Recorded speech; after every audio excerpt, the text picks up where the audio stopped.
La flor de loto azul es muy poco conocida, sí. Es una planta que tiene como principios activos la nuciferina y la aporfina.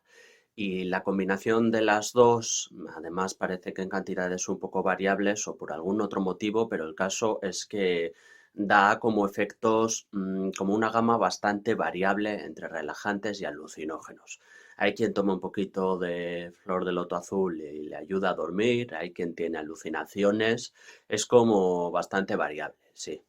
Algún día tengo que hacer un vídeo en YouTube hablando en más profundidad de esto, que en YouTube pues da tiempo a expresarse mejor, pero así de forma muy simplificada pues vendría a ser eso.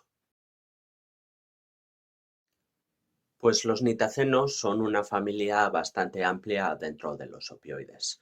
Se empezaron a sintetizar en la década de los 50, aunque prácticamente no se habían usado hasta ahora. Tienen los mismos efectos que el resto de los opioides, claro. De media son bastante potentes, algunos de ellos son varias veces más potentes que el fentanilo, aunque también la prensa suele flipárselo mucho y exagerar bastante las cifras de cuántas veces más potentes que el fentanilo son, pero bueno, algunos sí son varias veces más potentes que el fentanilo. Y eso parece que no se habían usado prácticamente hasta que en fechas bastante recientes pues han empezado a aparecer en países como Reino Unido y Estados Unidos y produciendo ya varias muertes, de manera bastante similar al fentanilo, ¿no? O sea, cuando la gente se encuentra drogas cortadas con nitacenos sin esperarse que iban a estar cortadas. Aparte de la potencia, un tema que es un poco peligroso es la duración de los efectos. La duración de los efectos de los nitacenos es mayor y eso tiene consecuencias sobre todo para la administración de naloxona, ¿no? Porque al administrar naloxona pues se revierte la sobredosis. La naloxona también es eficaz para los nitacenos, pero cuando parece que ya se ha revertido y la persona está fuera de peligro, pues resulta que los efectos de la naloxona se pasa, pero los de los nitacenos no. Entonces la persona vuelve a sufrir una sobredosis cuando parecía que ya se había recuperado y claro, pues eso tiene cierto grado de peligrosidad. Cuando la sobredosis es por nitacenos, pues la persona tiene que estar tomando naloxona cada X tiempo durante varias horas para asegurarse de que no vuelva a empezar la sobredosis. La dormidina es doxilamina. Es un antihistamínico y yo creo que mucha gente incluso diría que no debe contar como droga. Yo para mi gusto sí, porque bueno, al fin y al cabo pues es una sustancia que atraviesa la barrera hematoencefálica y que interactúa con los receptores cerebrales, aunque solo sea para producir somnolencia y nada más. Y desde luego potencial recreativo no le veo mucho, ¿no? Por los efectos anticolinérgicos que también tiene esta clase de antihistamínicos, pues puede producir así como una sensación de resaca incluso al día siguiente, pero es que sus efectos en el momento, pues básicamente solo somnolencia y tampoco muy intensa. Quiero decir que no le veo ningún potencial recreativo.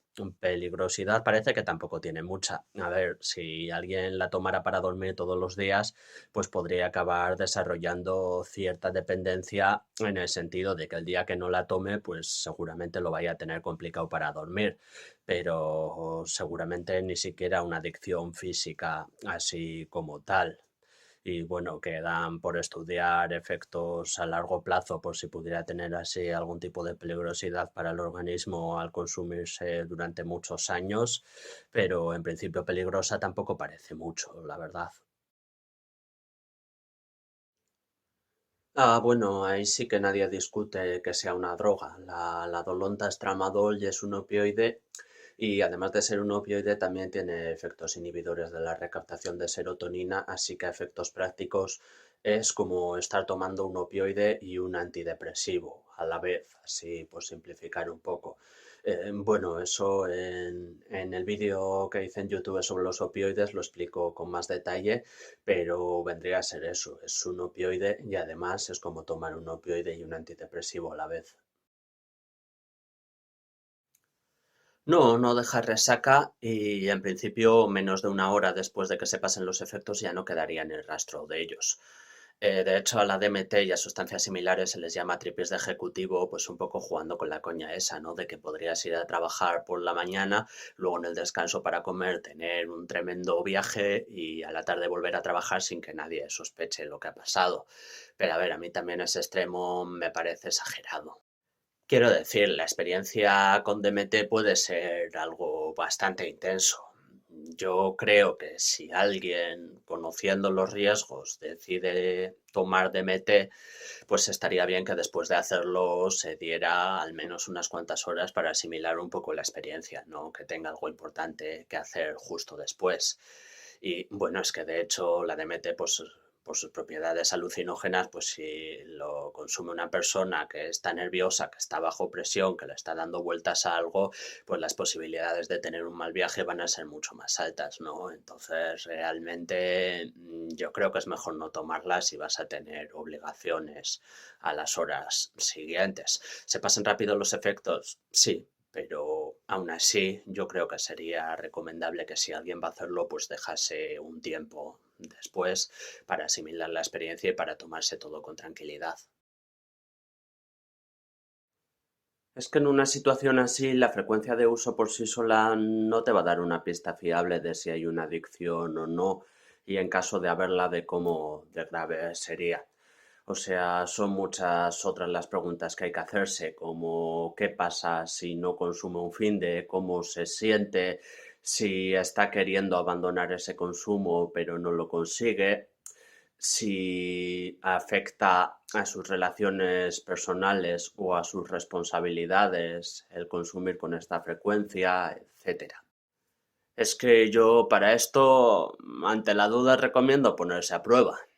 Al final es la forma más fiable. O sea, si una persona está consumiendo todos los findes y no sabe si tiene una adicción o no, pues que se tire 3 findes sin consumir y lo va a averiguar. Así va a quedar claro si hay una adicción o no. Realmente ponerse esta clase de pruebas yo creo que es bastante útil y que a la larga puede ser una forma de evitarse riesgos y de evitarse daños a la salud realmente.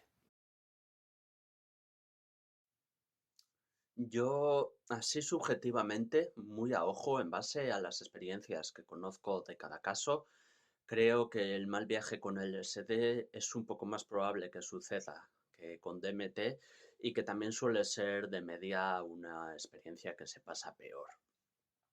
No, no creo que haya mucha diferencia, porque también he oído experiencias bastante chungas de malos viajes con DMT, pero creo que podría haber una ligera diferencia y que con LSD pase más a menudo y además se pase peor.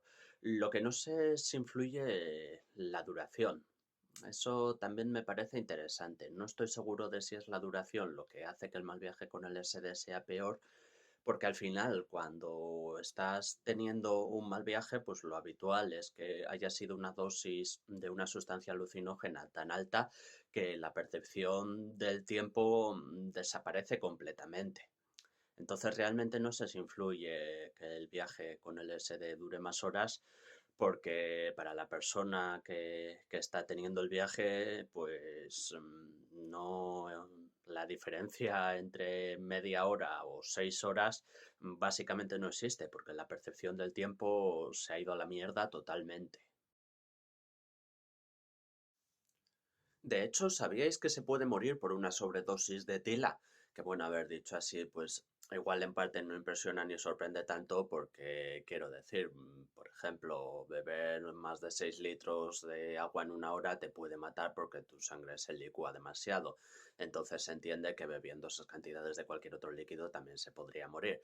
Pero a lo que me refiero es que la sobredosis de tila puede matar por los efectos de la tila. Hay un estudio que vio cómo morían ratones después de darles concentraciones muy altas de tila por hipoxia. En realidad es que no se sabe muy bien por qué la tila tiene propiedades sedantes y bueno, en este estudio se apuntaba que podía tener que ver con el nivel de plaquetas y de oxigenación de la sangre. Pero ahora un poco más en serio, si nos quitamos esta posibilidad que probablemente no le haya sucedido jamás a ningún ser humano en toda la historia de la humanidad, pues realmente la tila es algo bastante inofensivo. Tiene propiedades diuréticas, tiene propiedades anticoagulantes y puede interactuar con alguna medicación como por ejemplo el litio. Pero si estos posibles efectos no te van a hacer daño porque no estás en unas condiciones de salud que implique que estas cosas te puedan hacer daño, pues en general la tila es bastante inofensiva y no puede producir ningún daño real tomada en cantidades normales o en cantidades superiores a las normales sin llegar a ser una burrada, vamos.